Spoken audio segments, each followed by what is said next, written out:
Subscribe कीजिए मित्तल्स education point, educational video सबसे पहले देखने के लिए। हेलो गाइस, आज हमें पढ़ना है डिफरेंशिएशन, जो कि 11th की फिजिक्स का एक बहुत इंपॉर्टेंट पार्ट है। मैं हूं अभी मित्तल और आप देख रहे हैं मित्तल्स एजुकेशन पॉइंट। तो स्टार्ट करते हैं।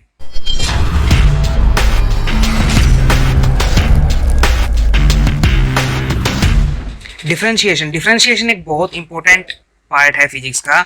इसके अंदर क्या होता है, पहले अपने पास ये आता है what is differentiation.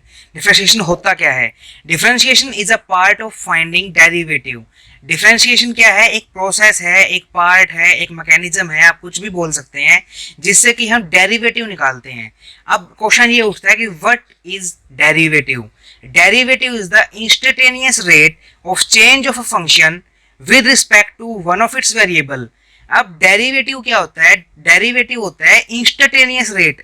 Instantaneous rate का मतलब है at a point, at a time, मतलब कि जिस एग्जैक्ट टाइम की हमने बात की है वो इंस्टेंटेनियस टाइम है। उस पे क्या रेट है चेंज होने का किसी फंक्शन के, किसके रिस्पेक्ट में, किसी भी एक वेरिएबल के रिस्पेक्ट में वो फंक्शन किस तरह चेंज हो रहा है, किस रेट से चेंज हो रहा है एक पर्टिकुलर टाइम के ऊपर, उसे हम कहते हैं डेरिवेटिव। और डेरिवेटिव निकालने की प्रोसेस को हम कहते हैं differentiation. This is equivalent to finding the slope of a tangent line to the function of a point. जैसे कि हम एक ग्राफ ड्रॉ करते हैं, ग्राफ के अंदर जो लाइन होती है, जो स्ट्रेट लाइन हम ड्रॉ करते हैं, इन स्ट्रेट लाइन ग्राफ्स, जो टेंजेंट लाइन है उसका जो टेंजेंट एंगल होता है, या फिर हम कह सकते हैं उसका जो स्लोप होता है, वो डिफरेंशिएशन के इक्विवेलेंट ही होता है। उसमें हम x अपॉन y करते हैं कि जो x एक्सिस के at a point and y axis at that point, x upon y जो होता है उसकी जो वैल्यू आती है वो डिफरेंशिएशन कहलाती है। उसे हम इस तरह भी लिखते हैं dx by dy is equal to tan theta. Okay, हम डिफरेंशिएशन को शो कैसे करते हैं? dx बाय dy, मान लो अब मैंने आपको ये दिया, इसका मतलब है x का differentiation with respect to y। यहाँ पे जो x है वो फंक्शन है और जो y है वो वेरिएबल है। मतलब x जो फंक्शन है उसका डिफरेंशिएशन करना है y के रिस्पेक्ट में। Theorems of differentiation. अब डिफरेंशिएशन की थ्योरम्स मतलब डिफरेंशिएशन में किस किस फॉर्मूले का यूज होता है, किस किस थ्योरम का यूज होता है, अभी ये देखना है।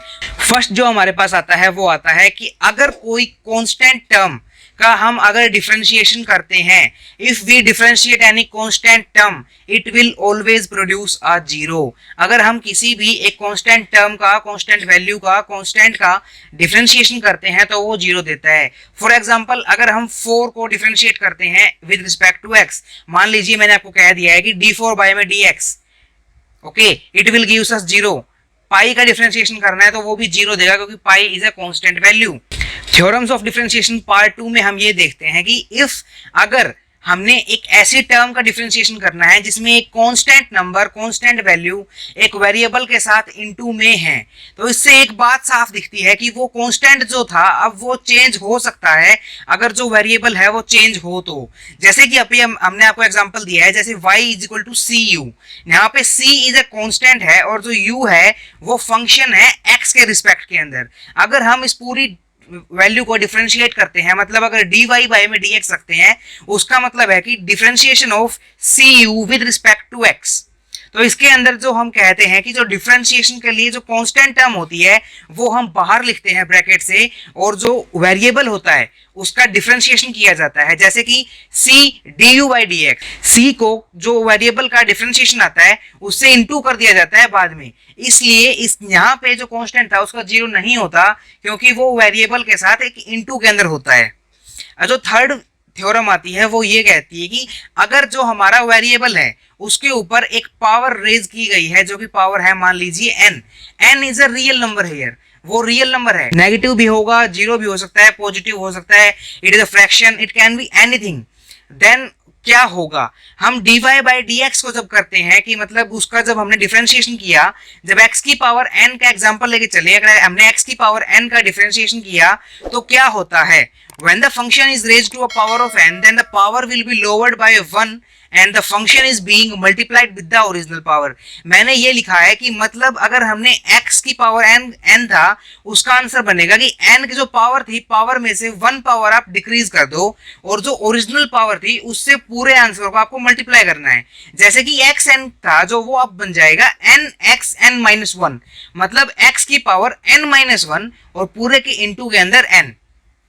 ओके, जो फोर्थ थ्योरम आती है वो ये कहती है अगर एक से ज्यादा फंक्शंस विद सेम वेरिएबल्स और with respect to the same variables अगर दिए हुए हैं और उनका डिफरेंशिएशन करना है तो हम क्या करते हैं, उन सभी का डिफरेंशिएशन अलग अलग सोल्व करते हैं और जो भी मैथमेटिकल इक्वेशन के बीच में दिया हुआ है, either it is B plus और either it B minus, addition हो चाहे सब्ट्रैक्शन हो, इन दोनों केसेस के अंदर हम क्या करते हैं, उन सभी को अलग अलग सोल्व करते हैं और अलग अलग सोल्व करने के बाद उन सभी को सेम मैथमेटिकल एक्सप्रेशन से ऐड या फिर सब्ट्रैक्ट कर देते हैं। If there are more than one function are present, then are in addition or subtraction, then they all will be solved separately and then the math function is applied। Okay, fourth जो होता है वो ये कहता है product rule. जो fourth है वो प्रोडक्ट रूल है, वो कहता है अगर दो फंक्शन मल्टीप्लिकेशन के अंदर है, मतलब उनका प्रोडक्ट हो रहा है, तो क्या करते हैं, हम ये करते हैं कि मान लीजिए यहाँ पे u और v का एग्जांपल दिया है कि let us y is equal to u dot v। अब हमें dy बाई dx करना है, तो हम क्या करेंगे, इसका मतलब ये था कि हमें u और v का डिफरेंशिएशन करना है with respect to x। u और v का डिफरेंशिएशन हम किस तरह करेंगे कि u dv by dx plus v du by dx। इसमें क्या करना होता है कि एक को एज इट इज रखो और एक का डिफरेंशिएशन करके इनटू करो, फिर आप ऐड करोगे, सिर्फ और सिर्फ ऐड करना है, कभी भी सब्ट्रैक्ट मत करना। ऐड करोगे, फिर दूसरे का डिफरेंशिएशन करना है और जो पहले डिफरेंशिएट हुआ था उसको एज इट इज रखना है। जैसे कि यहाँ पे क्या किया है, u डॉट v है, u का डिफरेंशिएशन करेंगे तो v सेम रहेगा और जब v का डिफरेंशिएशन करेंगे तो u सेम रहेगा। जैसे कि मैंने अभी आपको मैं लिख के बताता हूँ, when the functions are in multiplication, जब वो मल्टीप्लिकेशन में होते हैं, then one function as it is multiplied by another derivative for both and added. उन दोनों को एक एक करके डेरिवेटिव करते हैं और साइमल्टेनियसली वाइस वर्सा तरीके से दूसरे के साथ मल्टीप्लाई कर दिया जाता है और फिर उन्हें ऐड कर दिया जाता है। जो हम सिक्स्थ थ्योरम पढ़ते हैं, सिक्स्थ थ्योरम हमें ये कहती है, वो होती है डिवीजन रूल। सिक्स्थ थ्योरम में ये है कि अगर मान लीजिए u और y अब डिवाइड में है, u डिवाइड बाय v है, तो हम क्या करेंगे, where u and v are the function, जो u है और v है वो फंक्शन है जो उसको हमें डिफरेंशिएट करना है x के रिस्पेक्ट में। इन दिस एग्जांपल तो हम क्या करेंगे, du बाय v का हमें अगर डिफरेंशिएशन करना है तो इसका हमें क्या करना होगा, पहले जो नीचे वाला पार्ट होता है, मतलब एक डिनोमिनेटर जो होता है, उसको आपको सेम रखना है। जैसे कि यहाँ पे u बाई v था तो v को हमने सेम रखा और u का डिफरेंशिएशन किया तो ये बना v du by dx। Minus करना है, वहां पे मल्टीप्लिकेशन हमने ऐड किया था, यहाँ पे हमने सब्ट्रैक्ट करना है। सब्ट्रैक्ट करेंगे तो क्या अब लिखना है, इसके सब्ट्रैक्ट के बाद लिखना है कि ऊपर वाला लिख के नीचे वाले का डिफरेंशिएशन, जैसे कि पूरा ये बन जाता है v du by dx minus u dv by dx। और ये जो पूरा टर्म बना है, इस पूरे टर्म को हमें डेनोमिनेटर के होल स्क्वायर से डिवाइड करना है। जैसे कि इसमें अब बना है कि इस पूरे को हमने डिवाइड कर दिया v स्क्वायर से। ओके, अब हमारे पास एक एग्जांपल आता है, जैसे कि हमने कहा कि y is equal to x की पावर -3 है। अब इसे सोल्व कैसे करें, आप ट्राई कीजिए, वीडियो को पॉज कीजिए, सोल्व करने की कोशिश कीजिए। ओके, अब मैं बताता हूं आपको इसको सोल्व कैसे करना है। Let's try it. अब हमें अब ये कहा गया है कि y is equal to x की पावर -3 है। सीधा सीधा अगर हम देखें तो इसने एक बात कही है कि y की पावर x की 3 है, जैसे कि ये बताइए यहाँ पे। अब हम क्या करेंगे, dy बाई dx जब हमने किया तो -3, जैसे कि मैंने आपको बताया था कि n को नीचे उतारा जाता है और n में से एक सब्ट्रैक्ट किया जाता है। जो -3 था वो ये देखिए कि -3 यहाँ पे लिख दिया और x में से -3 जो था उसमें से -1 कर दिया। तो अब जो ये वाला फॉर्मूला यहाँ पे यूज कर लिया, अपने पास जो फाइनल आंसर आया वो ये आया -3 की पावर -3 x की पावर -4। जैसे हम लिख सकते हैं -3 डिवाइड बाय x की पावर 4। ये हार्ड तो नहीं था ना क्वेश्चन। अब इसी तरह डिफरेंशिएशन एक बहुत आसान टॉपिक है। ओके, अब एक एग्जांपल और देखते हैं सेकंड एग्जांपल में हम जैसे कि बात करते हैं कि मान लो आपको पूरी एक इक्वेशन दी गई है, इसमें देखिए एक फंक्शन, दो फंक्शन, तीन फंक्शन, चार फंक्शन और फिफ्थ जो है वो कांस्टेंट टर्म है, जैसे कि 7। ये किसी भी वेरिएबल के साथ नहीं है तो ये कांस्टेंट टर्म है। तो जो इसका आंसर होगा वो कैसे होगा, आप ट्राई कीजिए, फिर मैं बताता हूं। तो मैं आपको बताता हूं कि ये होगा कैसे। Let y is equal to, जैसे हमने y की इक्वेशन पता थी कि y की वैल्यू है क्या, हमें इनको डिफरेंशिएट करना है विद रिस्पेक्ट टू x। तो dy by d x is equal to 6x का यहाँ पे क्या हुआ देखोगे, ये जो 6 था उसे बाहर निकाल लिया क्योंकि वो कांस्टेंट टर्म था, मतलब जो हमारा रूल नंबर 2 था वो वहां पे यूज हो रहा है कि 6 को हमने बाहर लिखा और x की पावर 5 जो हमारे पास वेरिएबल है अब उसको सोल्व किया जाएगा। देखिए x की पावर 5 को सोल्व करेंगे और एक फंक्शन, दो फंक्शन, तीन फंक्शन, चार फंक्शन, ये फिफ्थ फंक्शन जो कि कांस्टेंट टर्म है, इन सभी को डिफरेंट डिफरेंट तरीके से सोल्व किया गया है और जो इन सभी का सिंबल था वही सिंबल इनके बीच में रखा गया है ताकि कोई कंफ्यूजन ना हो। मैथमेटिकल एक्सप्रेशन जो दिया हुआ था हमें वही लेके चलना है अभी। तो जैसे कि इन्होंने ये वाला रूल बता दिया, जो अपनी सेकंड इक्वेशन थी वही इन्होंने रिपीट कर दी है। अब dy by d x of 6x5, हमें इसको देख के पता चल रहा है कि ये क्या बनेगा, 30x की पावर 4, क्योंकि 5 नीचे आके 6 के साथ इनटू में जाएगा और 5 में से 1 को सब्ट्रैक्ट करना है। तो it will be 30x4, it will be 12x square, it will be minus 6x, it will be only plus का 2 एंड इट विल बी 0। तो we have the answer, final answer here. Okay, ये भी hard नहीं था। चलिए एक और question try करते हैं।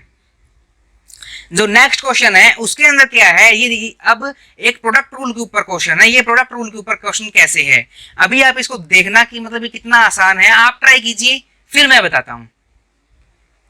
अब इस क्वेश्चन में क्या है, जब हमने ये देखा कि y is equal to x plus 2 into x square plus 1, इसको आप दो तरीके से सोल्व कर सकते हो। फर्स्ट मेथड इज दिस कि मतलब आप इसको मैथ से a प्लस बी और c प्लस डी जैसे आप इंटू करते हैं उसको आप इंटू कर लीजिए, उसके बाद जो इक्वेशन आएगा उसको सोल्व कर लीजिए, वरना आप इसको प्रोडक्ट रूल से भी सोल्व कर सकते हैं। प्रोडक्ट रूल से सोल्व करने के लिए क्या होगा, इसको आपने u मान लिया और इसको आपने v मान लिया।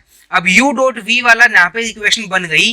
जो u डॉट v वाली इक्वेशन थी वो हमें क्या कहती थी कि u dv plus v du। Okay, अब हमें क्या करना है कि मान लो हमने u को सेम रखा, v को डिफरेंशिएट किया, प्लस v को सेम रखा, u को डिफरेंशिएट किया, तो क्या आएगा, देखो x plus 2 is same, x square plus 1 का क्या बन जाएगा 2x प्लस 0। अब x square plus 1 same, x plus 2 का क्या बनेगा 1 प्लस 0। तो फाइनल आंसर आपका ये आ जाएगा, जो कि पूरा मैथ और मैथ से सोल्व करना है। जो आंसर आएगा वो ये आएगा 3x square plus 4x plus 1। I think you understand it, कोई हार्ड तो नहीं है ना। तो एक और क्वेश्चन ट्राई करते हैं। अब फोर्थ जो क्वेश्चन है वो है डिवीजन रूल के ऊपर। डिवीजन रूल, जैसे कि इसने y की वैल्यू दी है x cube plus 4 divided by x plus 1। इसके अंदर इसे आप u मान लीजिए, इसे आप v मान लीजिए, u by v is equal to y, और आप इसे सोल्व कीजिए। पहले आप सोल्व कीजिए फिर मैं आपको आंसर बताता हूं। तो मैं आपको क्वेश्चन सोल्व करवाता हूं। इसमें क्या कहा है, we have y is equal to x cube plus 4 upon x plus 1। अब हमने क्या कहा था कि v du minus u dv by v square. तो क्या करना है, v को हमने देखो सेम लिखा है, फिर हमने u का डिफरेंशिएशन किया है, फिर माइनस, फिर u को हमने सेम लिखा है, v का डिफरेंशिएशन किया है और डिवाइड बाय वी स्क्वायर किया है। कोई दिक्कत नहीं होनी चाहिए।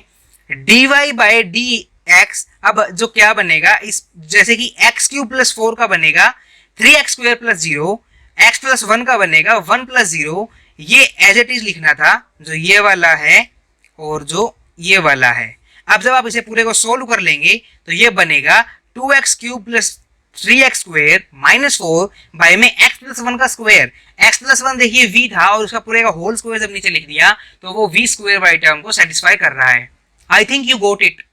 ओके, अब हम बात करते हैं कुछ और थ्योरम्स की, जो ट्रिग्नोमेट्री वाली थ्योरम होती है, कि मतलब ट्रिग्नोमेट्रिक फंक्शन को डिफरेंशिएटिव से कैसे सॉल्व किया जाता है, कि मतलब ट्रिग्नोमेट्रिक फंक्शंस का डेरिवेटिव निकालते कैसे हैं। तो आइए सीखते हैं। अब जब अगर आपको साइन एक्स मतलब साइन थीटा, थीटा को हमने यहाँ पे एक्स से डिनोट किया है, अगर आपको साइन एक्स का डिफरेंशिएशन करना है, it will B cos x, sine x will be changed into cos x will be changed into minus sine x, tangent x will be changed into secant square x, cotangent x will be changed into minus cosecant square x, secant x will be changed into secant x dot tangent x, cosecant x का जो differentiation है वो क्या बनाएगा, minus cosecant x dot cotangent x। अब ये वाले दो फंक्शन है, एक ये वाला और एक ये वाला, ये बहुत इंपॉर्टेंट है। कैसे कि जो लोगैरिथम ऑफ x, अगर x का log दिया हुआ है उसका हमें डिफरेंशिएशन करना है तो क्या बनेगा 1/x। इसका प्रूफ नेक्स्ट वीडियो में जो इंटीग्रेशन की वीडियो आएगी उसमें दिया जाएगा कि 1/x का इंटीग्रेशन log x क्यों बनता है। ओके, जो नेक्स्ट है वो है कि d/dx ऑफ e की पावर x। यहाँ पे ये एक्सपोनेंशियल फंक्शन है। एक्सपोनेंशियल फंक्शन में आपको बता दूं कि जैसा जैसा होता है वैसा का वैसा ही छोड़ दिया जाता है, उसका डिफरेंशिएशन नहीं होता है। अब बात करते हैं कुछ एग्जांपल्स की, जैसे कि फर्स्ट एग्जांपल है y is equal to sine x plus e की पावर x। इस क्वेश्चन को जब हमने यहाँ पे सोल्व करते हैं तो क्या पता चलता है कि y is equal to sine x plus e x. देखिए ये u प्लस v वाली इक्वेशन है, u प्लस v को सेटिस्फाई कर रहा है। तो हम क्या करेंगे, इन दोनों को डिफरेंटली तरीके से सोल्व करेंगे। और यहाँ पे मैथमेटिकल एक्सप्रेशन देखिए प्लस का है तो हम आंसर के अंदर प्लस को ही यूज करेंगे। जैसे कि मैंने आपको पिछली स्लाइड में बताया था कि जो साइन एक्स था वो कोस एक्स में चेंज होता है और जो ई एक्स था वो ई एक्स में ही रहता है। तो ये अपने पास फाइनल आंसर आ गया कोस एक्स प्लस में ई की पावर एक्स। सेकेंड एग्जाम्पल हमारे पास आता है y is equal to 3x square plus log x plus 4e की पावर x प्लस 5। 5 जो है वो एक कांस्टेंट टर्म है और it will produce a zero, जो हमने फर्स्ट इक्वेशन में पढ़ा था। अब हमारे पास तीन फंक्शन है हमारे पास जो कि सोल्व करने के लिए है। अब जब हम इसे सोल्व करते हैं 3x square plus log x plus 4e की पावर x, हम इसके क्या बनाएंगे, जो 3x स्क्वायर है उसका बनेगा 6x, क्योंकि 2 इंटू में आएगा 3 के साथ और 2 में से एक कम किया जाएगा, it will B produce 6x। जो log x था, log x मैंने आपको बताया कि log x जो होता है वो 1/x बनाता है। तो ये देखिए इसका 1/x बन गया और जो 4e की पावर x है, एक्सपोनेंशियल कभी भी चेंज नहीं होता, तो ये 4e की पावर x में ही रहेगा। और जो 5 था उसका 0 बन गया, कि यहाँ पे ये बता रखा है और फाइनल आंसर में 0 को इसने शो नहीं कर रखा। अब हम एक और एग्जांपल की बात करते हैं, थर्ड एग्जांपल की, y is equal to e की पावर x डॉट 10x। मतलब ये multiplication with trigonometric function rule हमें यूज करना है। आप ट्राई कीजिए इस क्वेश्चन को और फिर हमें बताइए, फिर मैं आपको बताता हूँ कि इसका आंसर क्या है। तो मैं आपको बताता हूँ कि इसका आंसर क्या आएगा। इसका आंसर इस तरीके से करना है, y is equal to e की power x dot 10x on differentiating. अगर हम इन दोनों का डिफरेंशिएटिंग कर देंगे x के रिस्पेक्ट में तो क्या होगा, ex dot d/dx 10x। e और x का तो डिफरेंशिएशन होता नहीं, तो ये देखना इसने लिखा कि u dv plus v du।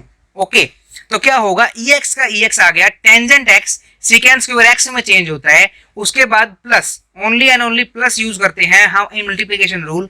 Tangent x जो था वो टेंजेंट x का सेम आया और जो e की पावर x था देखिए वो e की पावर x में ही रह गया। अब हम यहाँ पे e की पावर x को कॉमन ले लेते हैं, तो e की power x into second square x plus tangent x। इस तरीके से ये क्वेश्चन भी सॉल्व हो गया।